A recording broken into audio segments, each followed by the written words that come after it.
My dad gave the family business that I had built to my deadbeat brother, and it went about, as well as you'd expect. After 12 years, I transformed my dad's deadbeat startup into an industry leader. I thought I'd finally get some sort of acknowledgement to my existence, or at least put a stop to the emotional neglect. Then came the dinner announcement that changed everything. I'll never forget the smug look on my dad's face as he casually dropped the bomb at our celebratory dinner. Trevor will be taking over now, he announced, and instead of pointing and laughing at him, I forced a smile and raised my glass, while inside I was screaming. 12 years of my life's work dismissed in 7 casual words. My Aunt Patricia clapped enthusiastically. My cousin James nodded approvingly. A toast, I managed, my voice betraying nothing of the hurricane brewing inside me. To new beginnings. Let me backtrack. My father founded Mitchell Logistics when I was just a kid. In those early days, it was barely staying afloat. Missed mortgage payments, canceled family trips, and constant stress were my childhood memories. I remember finding my mother crying at the kitchen table one night, bills spread out in front of her like a morbid puzzle. I was only 10, but I knew something was terribly wrong. It's just business, sweetheart, she'd said, quickly wiping her tears. Your father will figure it out, but he didn't, ever. For years, we lived on the edge of financial ruin. I started noticing the patterns early, how dad would make impulsive decisions, trust the wrong people, and refuse to modernize. Even as a teenager, I could see the fundamental flaws in his business model. When I finished my MBA at 25, I begged him to let me join the company. He reluctantly agreed, probably assuming I'd fail. I still remember his dismissive tone when he showed me to a tiny windowless office on my first day. Don't expect any special treatment, you hear? And instead of special treatment, I worked longer hours than anyone else. I started by simply observing, learning every aspect of the business from the ground up. I spent nights in the warehouse, identifying inefficiencies in our inventory management. I took clients to dinner on my own dime, building relationships dad had neglected. I revolutionized everything. I modernized our outdated systems, secured contracts with Fortune 500 companies, expanded operations coast to coast, and implemented cutting-edge tech solutions that our competitors couldn't match. What was once a failing regional shipper became a $75 million national powerhouse, all because of my blood, sweat, and tears. There were pivotal moments along the way, like the time I convinced Axion Technologies, a rising tech giant, to switch from their established logistics partner to us. Dad had scoffed when I proposed targeting them. Don't waste your time. But I'd spent months researching their pain points, developing a customized solution, and building a relationship with their procurement director. When I finally landed the contract, worth $12 million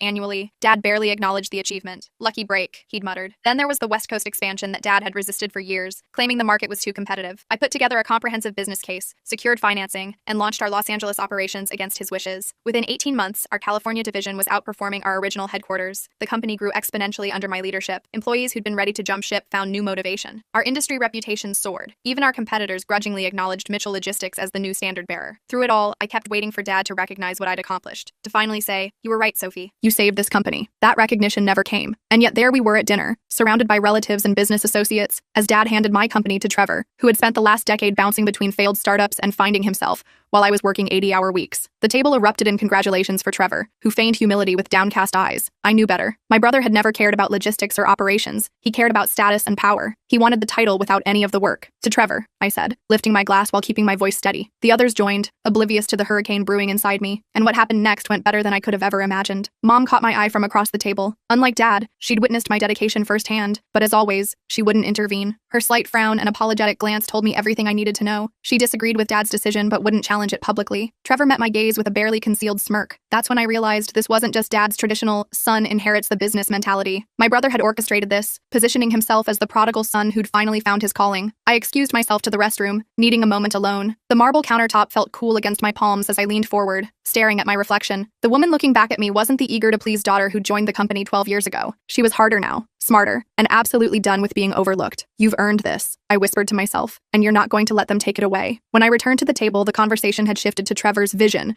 for the company's future. He was talking about strategic pivots and market disruption, buzzwords he'd clearly memorized but didn't understand. I think we need to consider more aggressive acquisition strategies, he was saying. Maybe look at some of our competitors in the Midwest. I nearly choked on my wine. We'd specifically avoided acquisitions because our organic growth model was working perfectly. Trevor had no idea what he was talking about. Dad was nodding enthusiastically. Trevor's got some bold ideas. Fresh perspective. I couldn't help myself. Interesting approach, I interjected smoothly. Though our current market penetration strategy has yielded 27% year-over-year growth, what specific advantages do you see in shifting to acquisitions, Trevor? His smile faltered. Well, it's about scale and market share. We've doubled our market share in the last 3 years without a single acquisition, I pointed out. Our return on capital is industry-leading because we haven't taken on the debt that typically comes with aggressive acquisition strategies. An uncomfortable silence fell over the table. Dad cleared his throat. Sophie, this isn't a strategy session. We're celebrating tonight. Of course, I replied with a practiced smile, just curious about the new direction. What neither of them realized was that while Dad was playing figurehead and Trevor was playing heir apparent, I'd been quietly fortifying my position within the company structure. Over dessert, my Uncle Frank, Dad's brother and a minor shareholder, pulled me aside. "This can't have been easy for you," he said quietly, genuine concern in his eyes. Frank had always been the more perceptive of the Mitchell brothers. "It's fine," I lied. "Trevor will need guidance. Frank studied my face. You know, your father wasn't always the best at recognizing talent, even in his own family. When we were kids, he never noticed when I was better at something than him. I appreciated the validation, subtle as it was. History repeats itself, I guess. Sometimes, Frank nodded, and sometimes someone comes along who changes the pattern. His words stayed with me as we said our goodbyes. Trevor was already planning a celebration after party with his friends. Dad was basking in congratulations from his golf buddies. Mom hugged me tightly. He means well, she whispered in my ear. No, he doesn't, I replied softly, but that's okay. I don't need him to. That night, I didn't sleep. By 3 a.m., I was reviewing every contract, shareholding agreement, and legal document I'd meticulously archived over the years. I pulled up the executive shareholding agreement from my private safe, the document Dad had signed without thoroughly reading when we needed emergency capital during the West Coast expansion. I traced my finger along his signature, remembering how dismissive he'd been about the legal mumbo-jumbo, as he called it. Just handle it, Sophie, he'd said impatiently. I trust you know what you're doing. Oh, I did. I certainly did. By dawn, I had my strategy mapped out. I wasn't just fighting for my position. I was fighting for the company I'd built from the ashes of Dad's failures. The company that now employed over 200 people who depended on sound leadership. The company that clients trusted because of the systems and relationships I'd established. The next morning, I arrived at Mitchell Logistics headquarters at my usual 8:45. The atmosphere was different. Hushed whispers, averted gazes, uncertain smiles. News travels fast in family businesses. Kelly, my assistant for the past 6 years, met me at the elevator with a coffee and a pained expression. I heard about last night, she said quietly. I'm so sorry. Don't be, I replied, taking the coffee. Nothing's changing. She looked confused. But Mr. Mitchell announced, trust me, Kelly. Continue as normal. I walked confidently to my office and prepared for the confrontation I knew was coming. At precisely 9 o'clock, there was a sharp knock at my door. Dad strode in like he owned the place. Ironic, as you'll soon see. With Trevor trailing behind in an expensive suit that probably cost more than most of our employees make in a month. Sophie, Dad began authoritatively, I assume you're aware of the transition happening today? Transition? I repeated calmly. Interesting choice of words. Trevor will be stepping in as CEO, he continued. We'll need you to handle the handover before you move on. I arched an eyebrow. Move on? Dad, I think there's been a misunderstanding. His expression hardened. This isn't up for debate. The decision has been made. I smiled then. Not my usual accommodating smile, but something sharper. Actually, it is up for debate. And more importantly, it's not your decision to make. Trevor scoffed. Don't make this difficult, Sophie. Difficult? I echoed. No. Difficult was saving this company when it was $1.2 million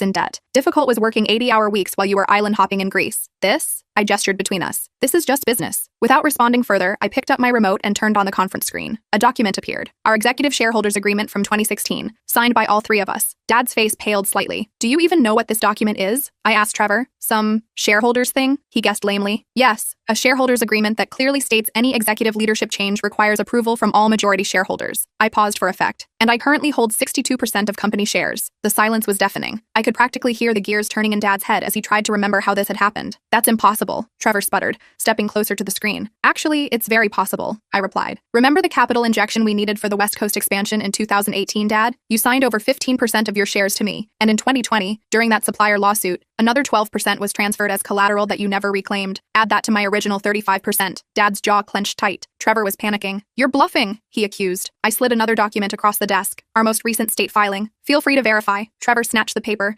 his face draining of color as he read. Dad, she can't do this. But Dad remained silent because he knew I could. I had legally outmaneuvered him. You planned this all along, Dad finally said, his voice low with anger. You manipulated me. I met his gaze squarely. I protected the company. I protected my interests. If you define that as manipulation, so be it. But I never lied to you. You just never bothered to read what you were signing. Trevor threw the document back on my desk. This is a betrayal. After everything Dad's done for you, I laughed, the sound sharp and without humor. What exactly has he done for me, Trevor? Given me an opportunity. I earned that. A position in the company. I created my own role and proved my value 1,000 times over. Recognition? I shook my head. That never came. So please enlighten me about what I should be grateful for. I stood up. I'm not firing you, Trevor. I wouldn't want to force you to actually earn a living. You can report to me and learn the business you claim to care about, or I gestured toward the door. You're free to leave. Trevor looked frantically at Dad, but for once, our father had no solution, because this wasn't his company anymore. It was mine. The stunned silence in my office felt like a physical weight. Trevor clutched the legal document, knuckles white, while Dad stood rigid, calculating his next move. There wasn't one. So that's it? Trevor finally spat. You're just taking everything? I laughed without humor. Taking? I built this company from nothing. Every contract, every innovation, every dollar of growth came from my work while you were busy failing at your little ventures. I'm not taking anything. I'm keeping what I earned. You were allowed to build it, Trevor shot back. Dad gave you that chance when no one else would have. Is that what he told you? I asked. That he did me some great favor by letting me save his failing business? Interesting revision of history? Dad broke his silence. You're making a mistake, Sophie. Families should stick together. Do you really want to burn this bridge? I met his gaze directly. You burned that bridge when you made your decision without me. Business is bigger than one person, he argued. We can find a solution for everyone. I agree completely. That's why I'm offering you both options. I turned to Trevor. You can stay in an advisory role, with a generous salary but no executive authority. Or you can walk away. I'll buy your shares at market value so you can fund whatever new project catches your fancy. And what about Dad? Trevor demanded. Same options. stay as chairman emeritus, a figurehead role with no operational decision-making power, or sell his remaining shares and retire completely. Dad scoffed. You're acting like you hold all the cards. I do. The silence stretched until Dad shook his head. I never thought you'd do this. Not to your own family. His words stung, but I didn't flinch. He was the one who tried to push me aside after everything I'd done. Family? I repeated softly. When did that matter to you, Dad? Was it family consideration when you dismissed every idea I brought to the table until it succeeded despite your resistance? Was it family loyalty when you never once acknowledged that I saved this company? Or was it family first when you decided to hand over my life's work to Trevor without even a conversation with me? Dad had no answer. Your hypocrisy is showing, I continued. Family only seems to matter when it's convenient for you. Trevor stormed out first, slamming the door hard. I knew he'd go straight to our relatives, painting himself as the victim. I didn't care. I wasn't fighting for their approval anymore. Dad lingered. You've changed, he said quietly. No, Dad. I just finally stopped pretending. He moved toward the door, then paused. Your grandfather founded this company with nothing but a truck and a dream. He wanted it to be something that brought our family together, not tore it apart. Grandfather died when I was 3, I reminded him. But from what everyone tells me, he was a fair man who recognized hard work and rewarded loyalty. Maybe that's the family tradition you should have focused on preserving. After they left, I sat alone in my office. I should have felt victorious, but there was an ache beneath my triumph. Some small part of me had always craved Dad's recognition, had believed that if I worked hard enough, he'd finally see me as worthy. But he never really looked. Now he had no choice but to see me for what I truly was. Not his daughter, not a temporary caretaker, but the rightful leader of Mitchell Logistics. I spent the rest of the morning calling key executives one by one into my office. These were people I'd worked alongside for years, many of whom I'd personally hired or promoted. And I'd earned their respect through consistent results and fair leadership, not through family connections. I'm sure you've heard some conflicting information today, I said to each of them. Let me be clear. I remain CEO of Mitchell Logistics. The company structure and your reporting lines remain unchanged. Most responded with visible relief. A few seemed uncertain. One, Richard from sales, always Dad's golf buddy, asked directly, but Mr. Mitchell announced Trevor would be taking over. Mr. Mitchell was mistaken about his authority to make that decision, I replied calmly. The legal ownership of this company gives me final say on leadership appointments. By noon, I'd heard Trevor had cleaned out his desk and left the building. Dad had apparently retreated to his country club to process. I was focused on damage control. The battle wasn't over. By the next morning, I could feel the unease rippling through the company. Dad and Trevor were working the Whisper network, calling board members, senior executives, family friends, painting me as cold, ruthless, disloyal. James from the legal department stopped by my office, closing the door behind him. I thought you should know, he said in a low voice. Your father's been calling board members. He's trying to convene an emergency session to contest your control. On what grounds? I asked, unsurprised. He's claiming you manipulated him into signing over his shares without full disclosure. There's talk of potential legal action. I nodded. Thanks for the heads up, James. After he left, I pulled up our corporate bylaws. Dad could try to contest the share transfers, but the documentation was meticulous. Every signature was properly witnessed. Every agreement crystal clear in its language. I called an emergency executive meeting that afternoon. Let's not waste time, I said as I took my seat at the head of the table. I know there have been conversations happening behind closed doors. I let my gaze sweep the room, watching people shift uncomfortably. I pulled up our performance metrics on the screen. Facts. I built this company from a struggling regional business to a $75 million industry leader. Under my leadership, we've seen 300% revenue growth and expanded into 6 new markets. I turned to our CFO. Mark, is there any financial indicator suggesting this company is struggling under my leadership? After a moment's hesitation, he shook his head. Number. In fact, projections show another 20% growth next quarter. So let's be honest, I continued. My father and brother aren't upset because the company is failing. They're upset because they expected me to step aside for Trevor regardless of qualifications or results. I paused, letting that sink in. These were smart business people. They understood merit and results. Many of you have been with Mitchell Logistics longer than I have, I acknowledged. You remember where we were 12 years ago, constantly behind on vendor payments, losing clients to competitors, struggling to make payroll. Would anyone argue that we're not in a vastly better position today? No one spoke up. Then I dropped the bombshell. I also know some of you have been approached in the last 24 hours with incentives to push for my resignation. If anyone would like to disclose those conversations, now's your chance. After an uncomfortable silence, one executive cleared his throat. Your father called me. He said he's considering a formal appeal to the board. And did he offer anything in return for your support? A slow, reluctant nod. There it is, I said, standing. My father built this company, and I respect that. But I took it further than he ever could, and I won't let him manipulate it from the outside. I let my voice drop lower. If he wants a fight, he'll get one. If anyone here believes my father and brother deserve control, make your move now. Silence. No one moved. Good. I straightened my shoulders. Then let's get back to work. We have a company to run. As they filed out, my head of HR lingered. The employees are confused, she said. They need to hear directly from you. She was right. I scheduled a company-wide address for the following morning. That night, I made my own call to a journalist I knew at the Wall Street Journal. By morning, every major business publication had the same headline. Power shift at Mitchell Logistics. Sophie Mitchell outmaneuvers family in boardroom battle. The article painted me as a business wunderkind who had transformed a failing company into an industry leader,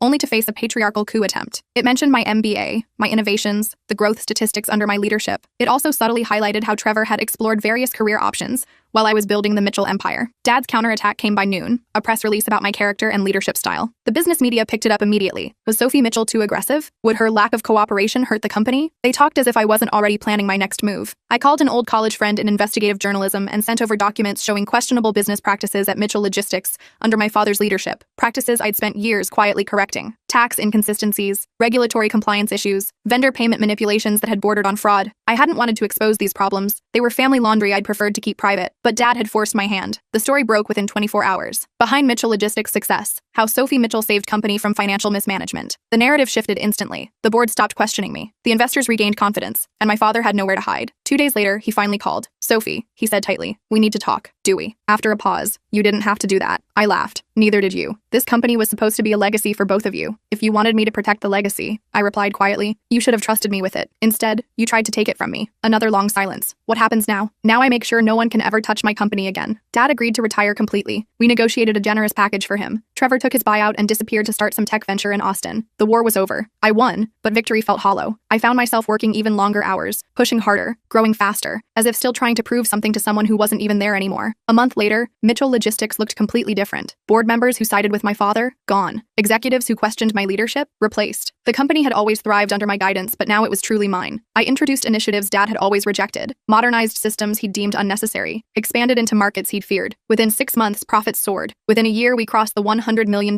mark. At the company holiday party that December, I looked around at the hundreds of employees celebrating our best year ever. These were my people now, loyal to me, not to the Mitchell name or the old guard. As I gave my speech thanking them for their hard work, I finally felt the satisfaction I'd been missing. This wasn't about proving my father wrong anymore. It was about proving myself right. On Christmas Day, I drove to my parents' house for the first time since the takeover. Mom answered the door, her surprise evident. "Sophie, I didn't think. I brought pie," I said simply, holding up the dessert. Dad was in his study, pretending to read. He looked up when I entered, his expression unreadable. "Merry Christmas," I said. He nodded. "Didn't expect to see you here. Thought it was time." We made stiff small talk through dinner. After dessert, Dad excused himself to his study again. I followed him. "Running away?" I asked from the doorway. He sighed heavily. "What do you want from me, Sophie? An apology? Fine. I'm sorry. I don't want an apology. I want you to understand why I did what I did. Because you always needed to be in control," he said dismissively. I shook my head. "Because I earned it. Because I deserved it. Because the company deserved better than a leader who got the job through nepotism." "Trevor could have learned," he argued. "In 12 years, he never once showed interest in learning," I countered. "He wanted the title, not the responsibility." Dad stared out the window at the snow-covered lawn. "I just wanted what was best for the company." "No," I said softly. "You wanted what was traditional. The son inherits the business. That was never about what was best for Mitchell Logistics." A year after the coup, I invited him to a formal dinner meeting, our first real conversation since his retirement. He looked different, quieter, less commanding. "I read about your Asia-Pacific expansion," he said over his scotch. "Smart move." "I know," I replied simply. A ghost of a smile touched his lips. There was no tension anymore, just the simple truth. He had tried to push me aside, and I had proven him wrong. "The Singapore office is already exceeding projections," I added. "Turns out there was a huge untapped market there." "I was always conservative about international expansion," he admitted. "Too many variables. Sometimes the biggest risks bring the biggest rewards." He nodded slowly. "Your instincts were always better than mine. I just couldn't see it." It was the closest thing to an acknowledgement I'd ever received from him. He lifted his glass. "To Mitchell Logistics." When I clinked my glass against his, I felt neither anger nor resentment, only peace. I had already won, and I no longer needed his approval to know it. Trevor reached out a few months later. His Austin venture had failed. Something about an app for luxury pet services. He wanted to come back to Mitchell Logistics. "There's always a place for family," I told him. "But you'll start where everyone else does, at the bottom. No shortcuts this time." Surprisingly, he accepted. He's working in our sales department now, learning the business the way I should have been allowed to, through hard work and merit-based advancement. Today, sitting in my corner office overlooking the city where I built my empire,